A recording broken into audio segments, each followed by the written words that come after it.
هلو هلو. التارو اللي بده ينفتح الليلة رح يكون عن نصيف زيتون ودانييلا رحمة. في حدا منكم عرف الجواب؟ بفتكر في كذا حدا. هل متهنيين بعلاقتهم؟ هل علاقتهم بتسوى ما بتسوى؟ شو الوضع؟ هلا بدنا نعرف. كيفوا البسي بتشز؟ هلا بدنا نعرف. طول عمرك. يلا هلا منشوف علاقتهم شو وضعها وكيف موفقه. بس حسب ماي اون سبريد، يعني انا الاستراتيجي تبعيتي الخاصه، لان عالم التارو عالم واسع جدا جدا جدا جدا جدا، وكل مفكر طلع فيه وكل مفكر كمل فيه، وكل حدا عنده فلسفته الخاصه، وعندكم نيميرولوجي، وعندكم السبريدات، وعندكم للحب معين ومش لهيدا الحب وهيدا الحب، وعنده سبريد معين هيدا الحب بدل هالحب، وللميل في شيء ولكذا في شيء. وعندكم الكلتيك كروس سبريد اذا انتم بتعرفوه، قدرت لاقي لكم واعمل لكم ميني كلتيك كروس يلي هو اصعب سبريد. يلي عم يفهم علي تارو عم يعرف شو عم بحكي، لان هيدي اللغه مشتركه كلنا بنفهم فيها. يلي ما عم يفهم ما عليه، ما بيأثر، بس لتعرفوا انه كله مدروس، كله على القلم والورقه دراسه. وكمان اللي انا علمني اياهم بدكم تفهموا، واحد ايطالي مصوني من هون اعطاني كمان انتنسيف كورسز، بس طبعا قدرت اعمل ماي اون سبريدز نكيف فيه، لان انا ما بمشي بسبريدات حدا. اتس ماي انرجي، اتس ماي سبريد. فاذا يلي السبريد يلي انا رح اعمله اليوم هو سبريد الكومباتيبيليتي بهيدي العلاقه لنصيف زيتون ودانييلا. يعني قد ايه هن كومباتيبل، قد ايه في انسجام، قد ايه في تناغم، قد ايه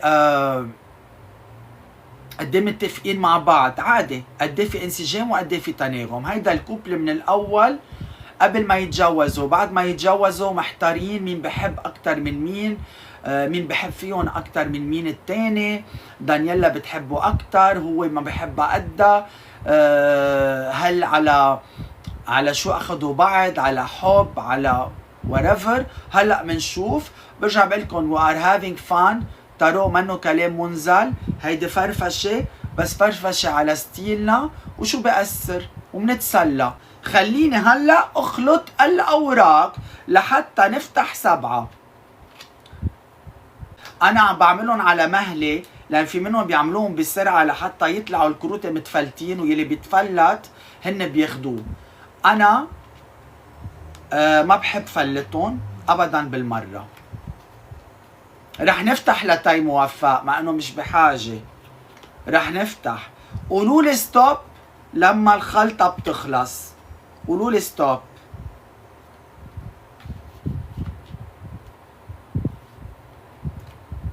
قولوا لي ستوب. ستوب ستوب. طيب هبلش افتح. انا هلا طاقتي قالت لي افتح. يلا بنختار الكروت سوا. بدكن على الوجه من تحت ولا بالنص؟ اول وحده حتحكي حاسحب الورقه. مرة الماضية نص. لحظة من فوق. لحظة.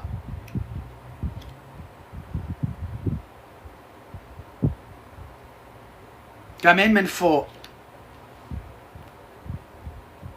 من تحت. تري بيان.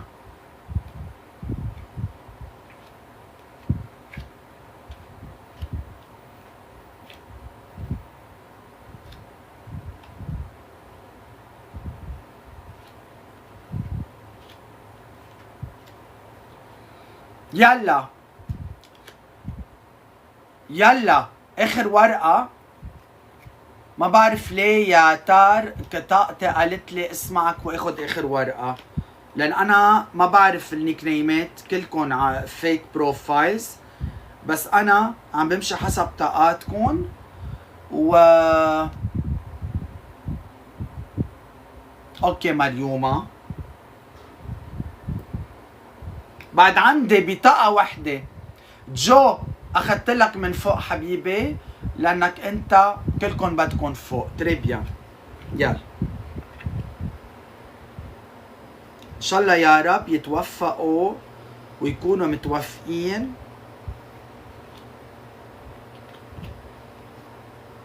يلا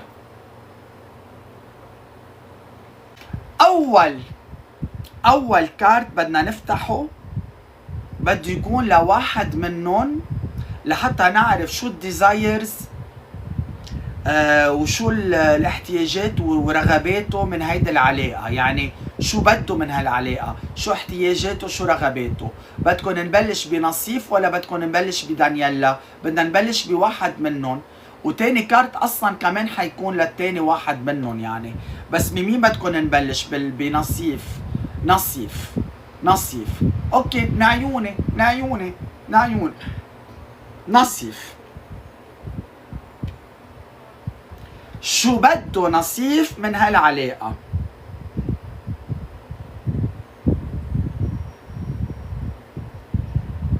سبحانك يا ربي.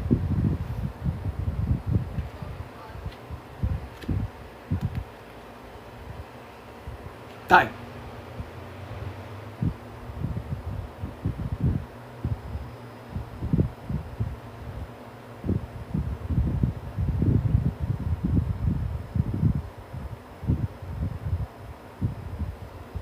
نصيف بهيدي العلاقة يا عمري انت يا مريومة، you've been my idol since forever. الله يخلي لي اياكي.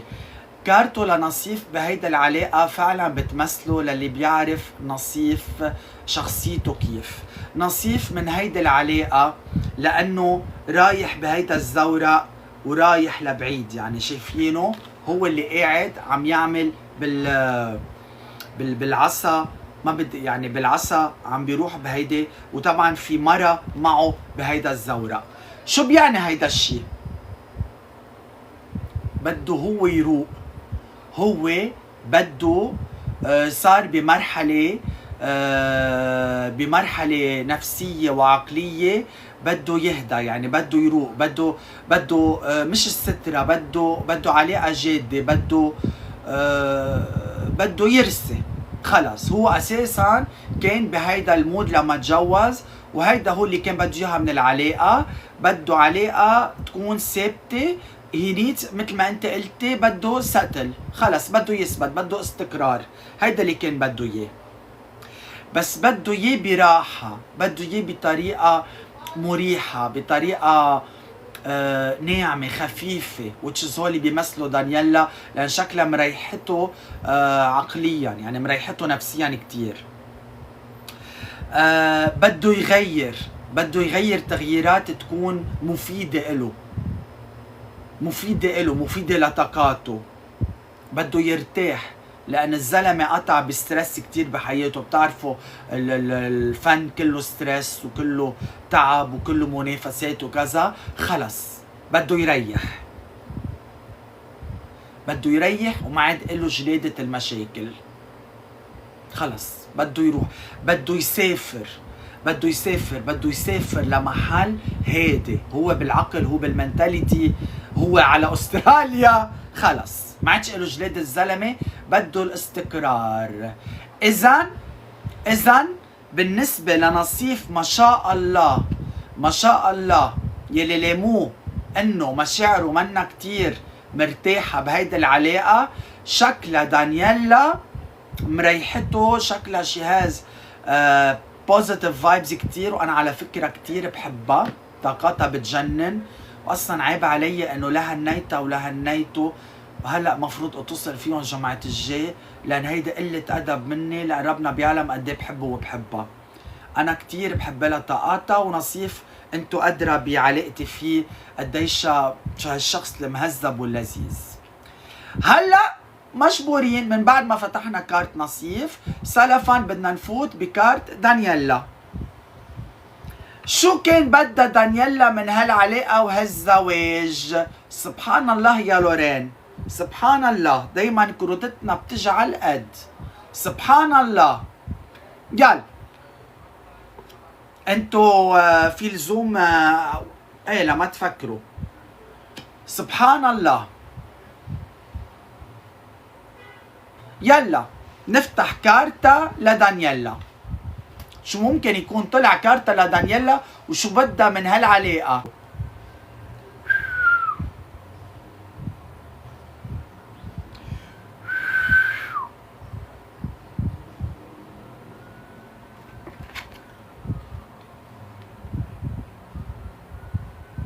شفتوها؟ طيب دانييلا من هيدي العلاقة سبحان الله كانت ذكية لما اختارته لنصيف، عارفة حالها مين مختارة. علاقتك معه كتير براكتيكال، مريحتها، منا زعجتها، منا مخنوقة، very practical relationship، مرتاحين مع بعض.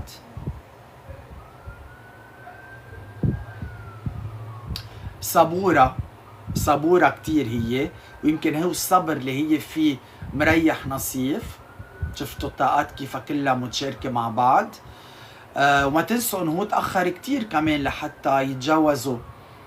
لأن أنا من شي 4 سنين طبعا كانت من حصريات لما أعلنت لكم العلاقة، ولما لا توصوا فيها، لما طلع معي بمقابلة تليفونية ايام الاذاعه. يا لطيف شو في حصريات اعطيكم اياها ومع السنين عم تثبت. المرأة قوية، روحها قوية، هي دانييلا اصلا شخصية قوية. وكمان من هيدي العلاقة كان بدها ستابيليتي، كان بدها استقرار، نفس الشيء. وفعلا كان بدها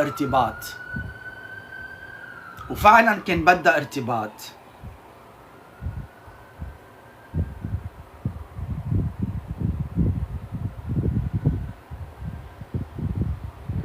كانت بدها شخص كايند لطيف، لقيته. كان بدها شخص مهذب، لقيته سبحان الله. وكان بدها علاقة هي تقدر تعمل الكنترول فيها وتظبطها يعني، وترتبها بطريقة براكتيكال حسب ما بتفيدها. بس فعلا اللي هو بده اياه هي بدها اياه، واللي هي بدها اياه هو بده اياه. يعني اول كارتين متفقين عليهم 100%، صح ولا لا؟ بجننوا. منكمل. لايكوا وشيروا بليز، لايكوا وشيروا بليز. وما تنسوا انه حيجي دوركم باللايف بالبارت الثاني. تريبيا حلوين، بجننوا. اول كارتين بجننوا. هلا بدنا نشوف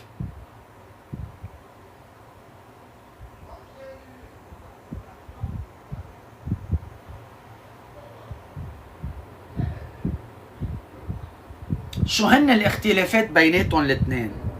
هن شو اختلافاتهم؟ شو الدفرنسز تبعيتهم؟ عن شو بيختلفوا ببعض؟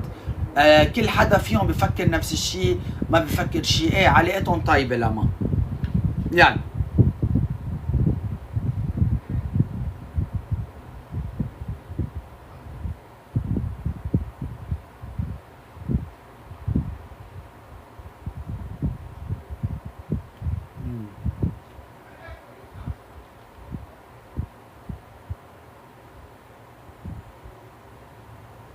هيدا الكارت منه حلو.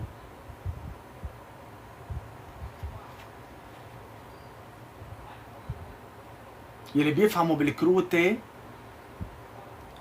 عم يفهم علي،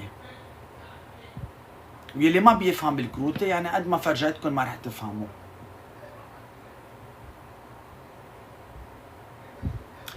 هلا مش عم يتفقوا مع بعض هلا كتير.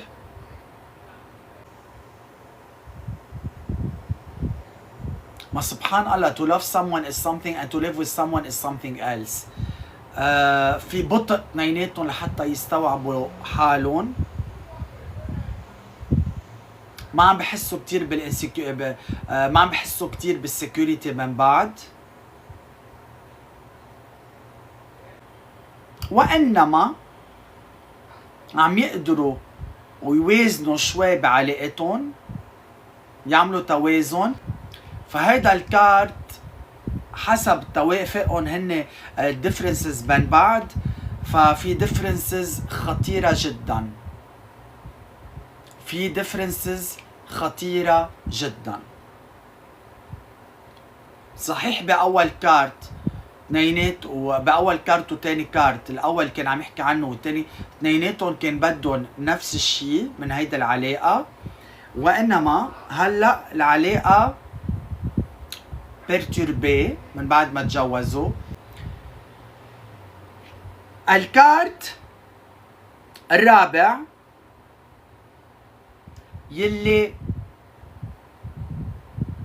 قديه في قصص او هن بالشو بيتفقوا مع بعض، يعني قديه مثلا ممكن كمان يكون عندهم قصص بتشبه بعض، هن مثل بعض فيها، لان اوكي عرفنا انه اغلب الوقت ما بيتفقوا، بس معقول ما في بورسنتاج ولو ضئيل او وسطي على قصص بيتفقوا فيها مع بعض. خلينا نشوف بهيدا الكارت. اذا اول كارت شو كان بده من زواجهم سوا، ثاني كارت شو كان بدها هي من زواجهم سوا، ثالث كارت اذا الديفرنسز تبعيتهم في كتير ديفرنسز ولا لا، طلع في كتير ديفرنسز والكارت طلع وسخ. هلا بدنا نشوف قد ايه في عندهم قواسم مشتركه ممكن يتفقوا فيها ويقدروا يعملوا هالميزان المتواضع اللي حكينا عنه. لايكوا وشيروا بليز بليز، خليها كمان الرانك تبعنا يعلى. لايكوا وشيروا يا حبيباتي. يلا لنفتحه.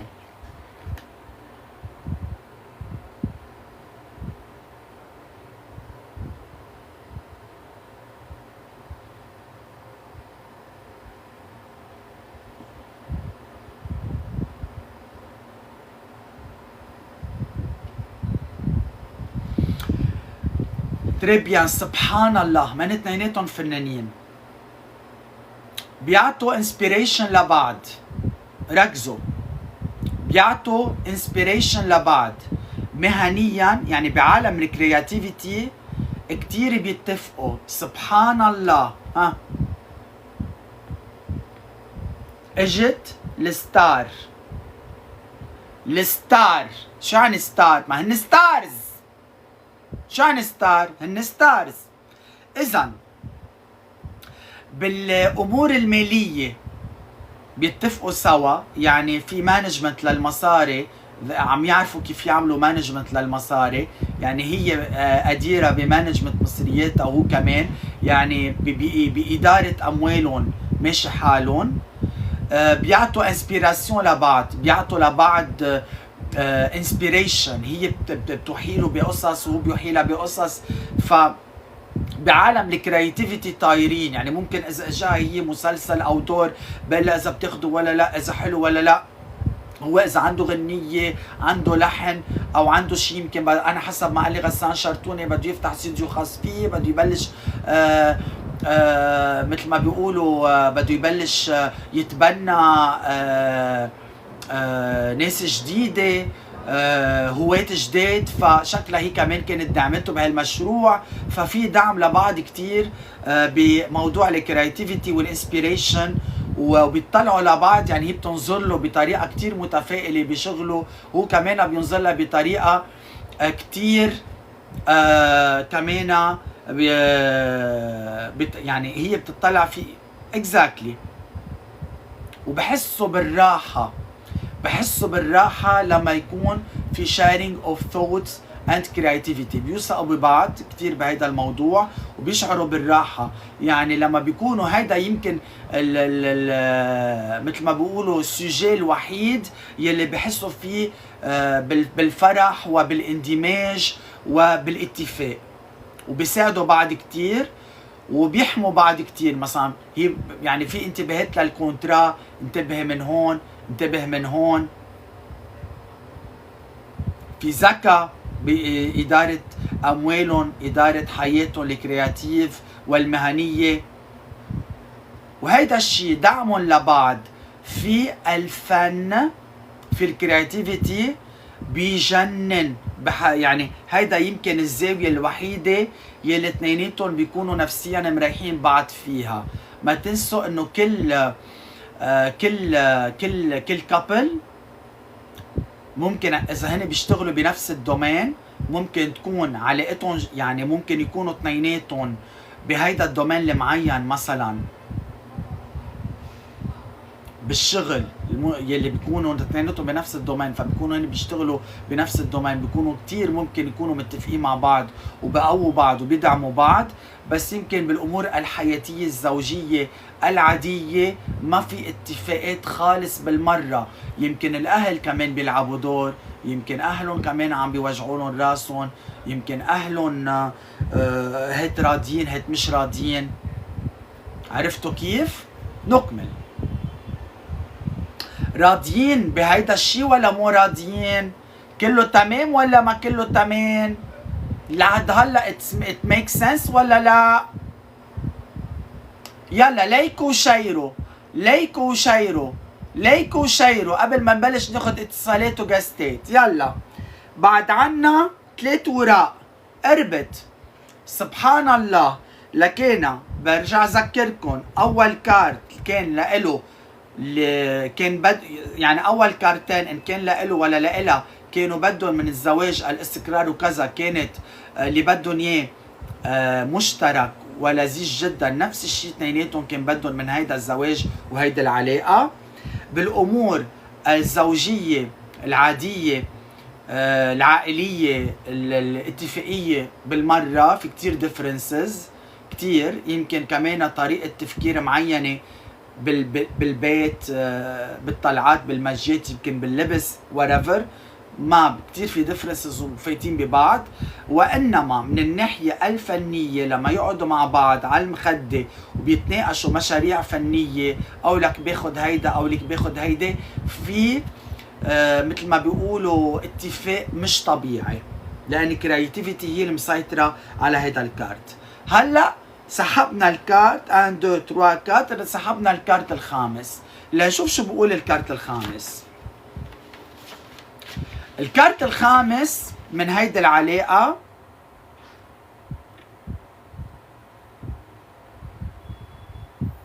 قد ايه في حب بيناتهم، قد ايه في حب بيناتهم. اذا اثنيناتهم بحبوا بعض قد بعض، اذا لا، اذا كل شيء، قد ايه في حب بيناتهم، يعني قد ايه في توافق روحاني بيناتهم، توافق احاسيس بيناتهم، توافق مشاعر بيناتهم. رح نشوف.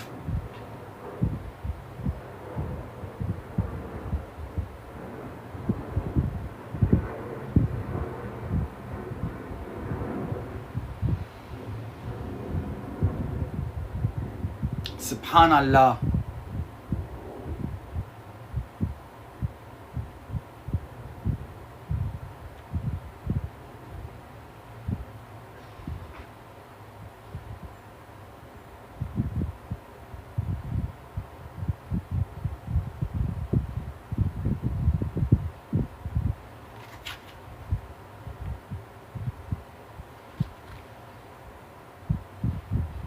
هيدا الكارت بيقول انه من ناحية الشغف والعواطف كل شيء بتحسه مسيطر على العلاقة اكتر.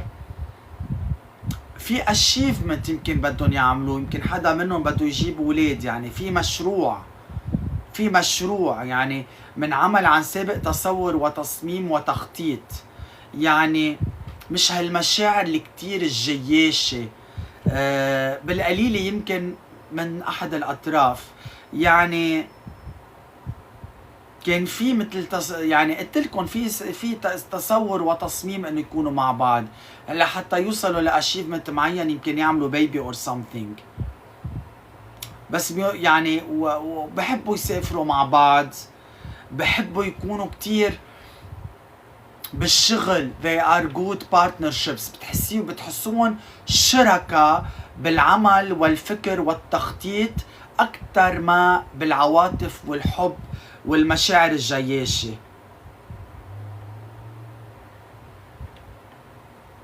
يعني بهمهم بس كيف يكبروا مع بعض مهنيا اكثر من انه هالمشاعر الجياشه اللي قتل بعضها.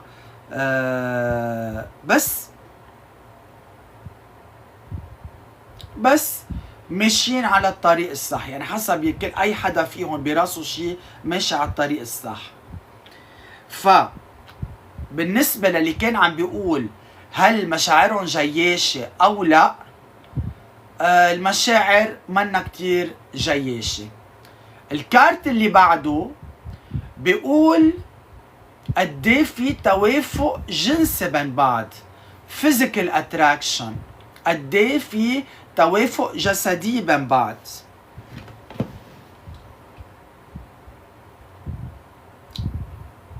قوي هيدا السؤال ولا لا؟ قوي هيدا السؤال ولا لا؟ هلا بنشوف اذا في انفصال ولا لا. يلا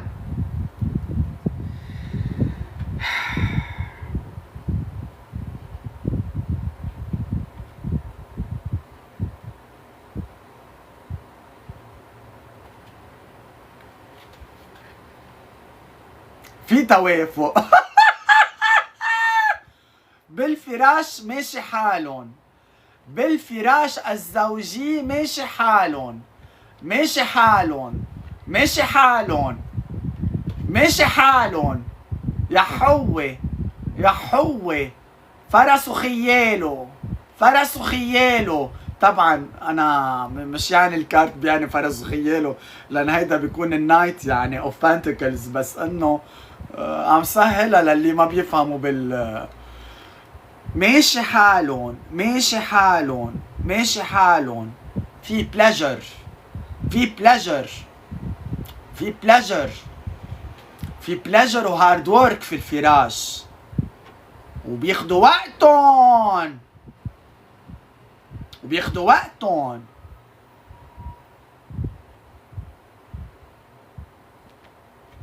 يا ربي ما بدي يكون كتير وقح، بس هلا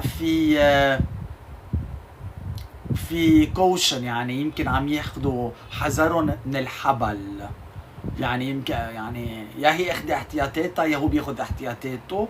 فهن وفي الفراس الزوجي هلا حاليا في كوشن، ما بدهم يجيبوا ولد هلا حاليا، نو بيبيز، هلا حاليا نو بيبيز. ومش سادو مازو ابدا، بالعكس، بالعكس عالرايق ما بضايق. هيدا هو شعارهم في الفراش، رواق، وقت طويل، مكيفين، بلجر، ولكن اخدين احتياطهم في موضوع الانجاب. مش سادومازو بالمرة، لا هو ولا هي، بالعكس مكيفين. اخر شي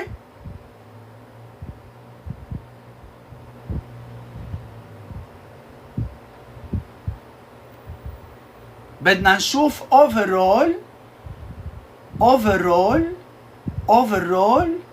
اذا هيدي العلاقة مع كل المصاعب يلي عشناها. اول كارت شفتوا اول اثنين كروت كانوا اثنيناتهم بدهم نفس الشيء، سبحان الله كيف طلعوا اثنيناتهم نفس الشيء. لو وينه تليفون الثاني كان بدي اعمل سكرين شوت لهالموضوع لان جا دوري.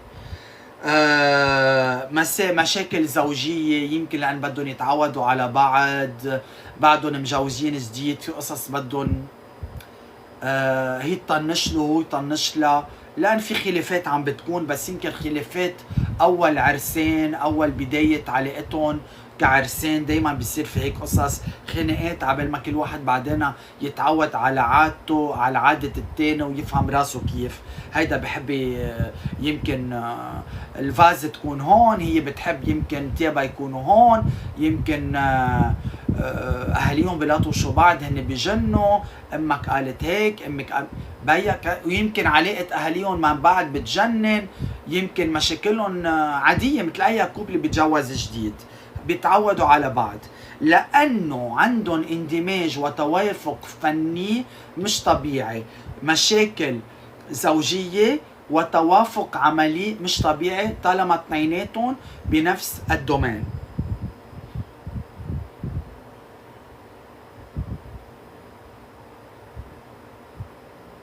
كملنا انه طموحاتهم هي نفسها، هيدا الزواج تم عن سابق تصور وتصميم لغاية معينة، وكملنا على التوافق الجنسي. فإذا هون كنا فكرنا كرمال الولد، هلأ الولد مأخر لأن هون عم ياخدوا حذرون ولكن يستمتعون وفي توافق جنسي جسدي بجنن. كول. هلأ بدنا حتى لو عاشوا مساكنة قبل الزواج، قلتلك في شيء اسمه قبل الزواج، في شيء اسمه بعد الزواج. وحياتك هيدا الزواج مثل الديجونكتور، يا بيتك فوق يا بيتك تحت. انا عم بقولكم لو عشتي معه مساكنة لحبيبك 10 سنين، سبحان الله لما تنمضى الورقة في شيء بده يتحول. كلكم بتعرفوا هيدا الشيء، واللي عاش هيدي التجارب عايشها واللي ما عاشها. منكمل. اخر كارت قلتلكن يلي هو بدنا نشوف شو وضع علاقتهم كلها سوا، اون تو اي بور تو، جنسيا، مشكليا، توافق عمليا. هيدا العلاقة شو مستقبلها؟ مكملة مش مكملة؟ حيكون في توافق واتفاق لبعدين؟ يعني ونرجع منقلكن كلامنا منه منزل، و are just having fun. يمكن كل كلمة نكون قلناها تطلع غلط بغلط، وهيدا عم بقلكن هيدي منا صحافة، هيدا منا معلومات. يعني هون هيدا تارو، وممكن الأسبوع الجاي بيتغير شي عندهم، بغير مجرى التارو كله، لأن أنتم تريدون والتارو يريد والله يفعل ما يريد. ما بتعرفوا شو بصير، أي حدث بغير مجرى التارو إذا في حال كان التارو 100% ماشي. لا كلامك ولا مرة كان غلط، خليلي إياكي. بس إنه هيدا الموضوع لا على مسؤوليتي ولا على مسؤوليتكم، لو شو ما صار بعدين. حياتي ميسا later on يا عمري، later on decline. هلا later on حبيبي بعد ما خلصت.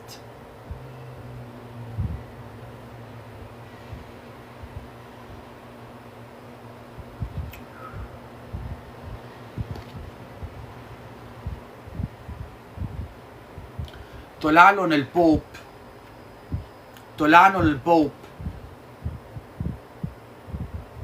يعني الهايروفنت. طلع لهم البوب. بتعرف شو عن البوب؟ يعني اثنيناتهم عندهم مورال، اثنيناتهم عندهم اخلاقيات، يعني اثنيناتهم رشروش. يلا هلا بطلع معك يا حبيبي، والله العظيم طالع معك يا قلبي، بس خليني خلص هيدا. رجعي بعتيلي رشروش، رجعي بعتيلي، او انا بدي فتش عليكي.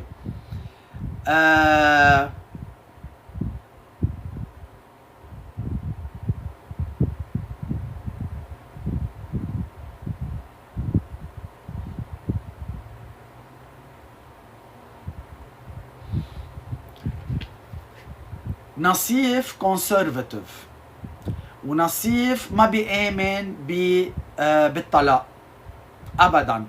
يعني هيدا الشيء عنده مش وارد، لأن عنده مورال، عنده قصص مثل ما بيقولوا أخلاقيات، شخص كتير روحاني، شخص كتير مؤمن.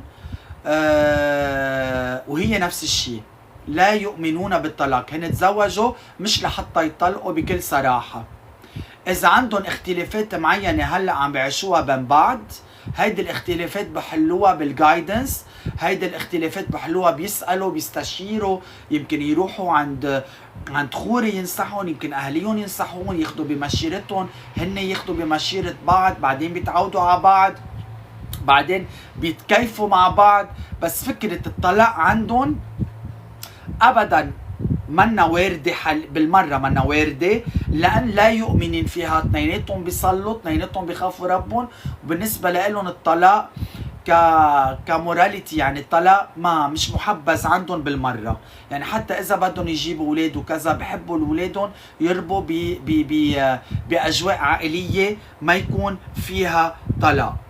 وحيوصلوا لمحل إنه حيعودوا يستوعبوا بعض ويكونوا مقلعين مع فكر بعض أكتر وأكتر.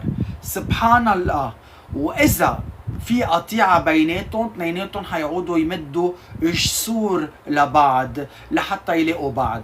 بمعنى لا هو عنيد وبيتيس وكذا وبيكبر راس، ولا هي. دايما بيلاقوا دايما جسور يضلوا متواصلين، يعني ما حدا بيكبر راس على الثاني وبيتيس على الثاني وبيعند على الثاني والموضوع بتكبر. لا، دايما حبيبي اذا كل اللي بيصلوا ما بيطلقوا، حبيبي هن بفضلوا ما يكون في طلاق، هن بفضلوا ما يكون في طلاق، هن تجوزوا حتى ما يطلقوا. يعني مش انه يلا طلقنا ماشي الحال، لان حتى لو بدهم يوصلوا لا امور مسدوده بيناتهم، او هيدا الاختلافات اللي عم تصير بيناتهم تكبر، يعني ما تعود تتخطى انه يكونوا كابل بعده مجوز جديد وخناقاتهم عاديه، في حال وكبرت مشاكلهم رح يجربوا قد ما فيهم يحلوها وما تكبر كتير لدرجه انه يوصلوا على للطلاق. يعني الطلاق عندهم منه شغله هينه، منه شغله سريع التنفيذ عندهم ابدا. بدهم دايما يجربوا قد ما فيهم يحلوا امورهم ويحلوا مشاكلهم ويتخطوها لحتى ما يوصلوا لهي البوينت. بس اذا لحق ونصيبهم كان هيدا الشيء، لا سمح الله، هيدا بيكون اسمه نصيب وربنا من عنده. وانما اثنيناتهم لا يؤمنون بهذا الشيء، ويؤمنون بمؤسسة الزواج وتربية الأولاد ضمن العائلة الواحدة غير المنفصلة. فاللي ناطر ومن هلا عم بحك راسه وطيزه انه يطلقوا ويشيلوا عم يتمنى لهم الشأم بهالموضوع، لن يحصل على القليله في هذه الفتره، وفتره طويله جدا، يعني ممكن تفوت يعني لسنوات هيدا الشيء، وبالنتيجه كله اسمه نصيب ديل. وفعلا بعيد الشر والله يحميهم. يعني ما فيني خبركم شو هالتفاصيل الرائعة. أنا بعتبر هيدا التارو هيدا كان كتير واضح، كان كتير بيشبهون، كان كتير بيشبه علاقتهم، وكتير أخذنا منه تفاصيل، وكتير عرفنا شو عم بيصير بيناتهم، وحتى بفرشتهم قدرنا نعرف شو عم بيصير بيناتهم. أنا كتير حبيت هيدا الشيء. طبعا برجع بقلكن هيدي قصص منا صحفية معلوماتية، هيدي قصص تاروتية، يعني غير أكيدة وملتزم فيها.